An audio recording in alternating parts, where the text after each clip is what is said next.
Doctor, എന്താണ് palliative care ചികിത്സ? ഇതിൻ്റെ പ്രാധാന്യം എന്താണ്? നമുക്ക് പാലിയേറ്റീവ് കെയർ എന്താണെന്ന് പറയുന്നതിന് മുമ്പ് എന്താണ് ആരോഗ്യം നോക്കണം. നമുക്കറിയാം, ലോകാരോഗ്യ സംഘടന പറഞ്ഞേക്കുന്നത് ആരോഗ്യം എന്നാൽ വെറും അസുഖമില്ലാത്തൊരവസ്ഥയല്ല, മറിച്ച് തികച്ചും ശാരീരികവും മാനസികവും സാമൂഹികവും സ്പിരിച്വലുമായ ഒരു സന്തുലിതാവസ്ഥയാണ്.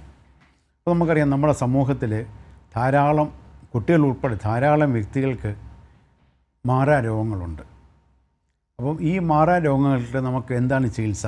ഒന്ന്, രോഗങ്ങൾ ചികിത്സിച്ച് പൂർണ്ണമായിട്ട് മാറ്റാൻ സാധിക്കില്ല. ചില രോഗങ്ങൾ രോഗലക്ഷണങ്ങൾ മാത്രം ചികിത്സിച്ച് അവർക്ക് സാന്ത്വനം കൊടുക്കാൻ മാത്രമേ സാധിക്കത്തുള്ളൂ. അങ്ങനെ ഉള്ള ഗുരുതരമായ രോഗങ്ങൾ ചികിത്സിച്ച് മാറ്റാൻ സാധിക്കാത്തതും, മറിച്ച് രോഗലക്ഷണങ്ങൾ ചികിത്സിച്ച് സാന്ത്വനം മാത്രം നൽകുന്നതുമായ ചികിത്സയാണ് സാന്ത്വന ചികിത്സ അഥവാ പാലിയേറ്റീവ് കെയർ.